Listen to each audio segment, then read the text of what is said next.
For today, we will share to you about what is the difference between mental health and mental illness. Okay, people always confuse the difference between mental health and mental illness, saying that, oh, if you struggle with mental health, it's already a mental illness. But the truth is, for example, if you're struggling with stress or anger, if you're not diagnosed with an illness, then it's not an illness yet. Mental illness consists like depression, anxiety, bipolar disorder, and many more that can be listed, but I'm not going to tell you all of them right now. But to be diagnosed with a mental illness is you have to go to a professional, for example, a psychiatrist or a therapist, so that they can understand you and analyze you and give you that diagnosis. Whereas for mental health, you can struggle with mental health as a daily. For example, it's hard for you to wake up in the morning because you're demotivated, or if you just lost a close member of yours and you're dealing with grief and loss. So, Uni, what is the sign of depression? Okay, thank you for asking me this question. I think it's very important for us to know what the signs are for ourselves and also for the people around us, so we can help them and see if anything changes, we can ask the right questions. The first sign that I would like to talk about is sleep changes. For example, if you're not sleeping at a consistent time, or if you're not getting the right amount of sleep that you need, that will affect your mood and will also affect the other parts of your metabolic body functions. And following up to that is fatigue. For example, if you don't get enough sleep, you'll feel very tired. Also, if you sleep too much, you'll also feel very tired.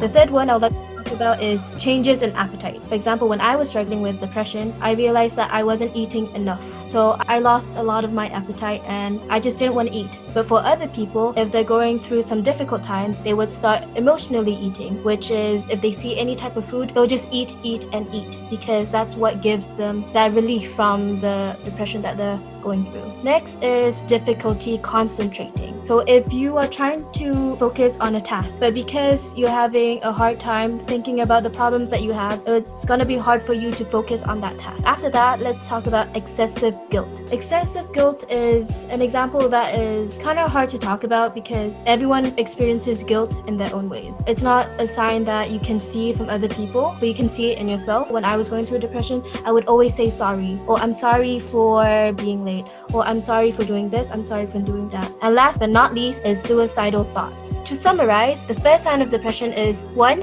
Sleep changes, 2.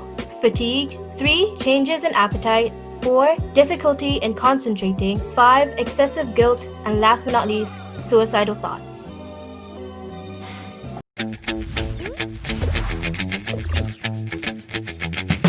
There are many ways to cope with having a mental illness. As for today's episode, we will tell you with one of the ways in just 1 minute. 1 minute, start now. The world is pretty much in stone age when it comes to psychiatry.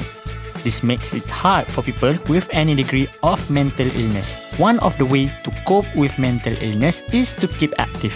Experts believe exercise releases chemicals in your brain that make you feel good and energetic. Regular exercise can boost your self-esteem and help you concentrate, sleep, and feel better. Exercise also keeps the brain and your other vital organs healthy. Exercising doesn't just mean doing sport or going to the gym. Actually, walks in the park, gardening, or housework can also keep you active. Experts say most people should do about 30 minutes exercise at least 5 days a week.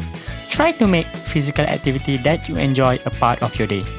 As for me, I like to play games. Nah, that's not a physical activity. Try to find something that you like. Okay, bye. That's 1 minute. Thank you.